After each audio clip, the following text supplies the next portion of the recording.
इतिहास लेखन को गुलामी की मानसिकता से बाहर लाना जरूरी। शाह बोले, आजादी के लिए लाखों लोगों ने दिया था बलिदान। केंद्रीय गृह मंत्री अमित शाह ने कहा कि आजादी के बाद अंग्रेज तो चले गए, लेकिन अंग्रेजी तो छोड़ गए और उसी चश्मे से इतिहास लिखा गया। उन्होंने कहा कि इतिहास में उस दौरान किए जाने वाले प्रयासों को स्थान मिलना चाहिए। केंद्रीय गृह मंत्री अमित शाह ने भारतीय इतिहास लेखन के गुलामी की मानसिकता से बाहर निकालने की जरूरत बताई। उनके अनुसार प्रधानमंत्री नरेंद्र मोदी ने आजादी के अमृत काल में देश के लिए जरूरी पंचप्रण में अपनी विरासत पर गर्व और गुलामी की निशानियों से मुक्ति को प्रमुखता से रखा है और इतिहास लेखन में इसकी सबसे ज्यादा जरूरत है। अर्थशास्त्री संजीव सान्याल की पुस्तक रिवैल्यूएशन रीज के विमोचन समारोह को संबोधित करते हुए अमित शाह ने अभी तक भारत के इतिहास को एक ही दृष्टिकोण से थोपे जाने का आरोप लगाया, जिसमें आजादी की लड़ाई में कांग्रेस के नेतृत्व में चले अहिंसक आंदोलन को बहुत बड़ा दिखाया गया और सशस्त्र क्रांतिकारियों के योगदान को अहमियत दी गई। जबकि सच्चाई यह है कि यदि सशस्त्र क्रांति के समान धारा नहीं होती तो देश को आजादी मिलने में कई दशक और लग जाते। उन्होंने कहा कि आजादी के बाद अंग्रेज तो चले गए, लेकिन अंग्रेजियत छोड़ गए और उसी चश्मे से इतिहास लिखा गया। इतिहास को हार जीत के नजरिए से देखने को संकीर्ण दृष्टिकोण बताते हुए अमित शाह ने कहा कि इतिहास में उस दौरान किए जाने वाले प्रयासों को स्थान मिलना चाहिए।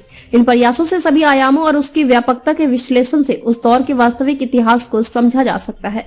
उन्होंने कहा कि आजादी के आंदोलन को भी चरमपंथी और नरमपंथी नजरिए से पेश करने की कोशिश की गई। वास्तविकतावादी नजरिए से देखने की जरूरत है, जिसमें चरमपंथी और नरमपंथी दोनों का योगदान है। उन्होंने साफ किया कि स्वतंत्रता अनुदान में नहीं मिली है, बल्कि इसके लिए लाखों लोगों ने बलिदान दिया है और कई पीढ़ियां तबाह हुई है। आजादी के बाद इसे सही रूप में सामने नहीं रखा गया है।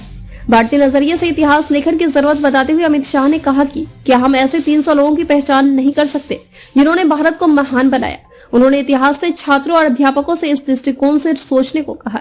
संजीव सान्याल की पुस्तक को भारतीय नजरिए से इतिहास लेखन की दिशा में अच्छी शुरुआत बताते हुए उन्होंने कहा कि इतिहास बहुत ही क्रूर होता है और उसकी सच्चाई को लंबे समय तक रोका नहीं जा सकता है। उन्होंने कहा कि अब इतिहास की सच्चाई सामने आने लगी है और महापुरुषों को उनका उचित स्थान मिलने लगा है।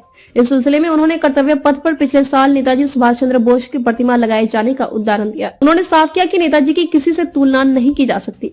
उनकी देशभक्ति और आजादी की लड़ाई में योगदान आज भी युवाओं के लिए प्रेरणा स्रोत है।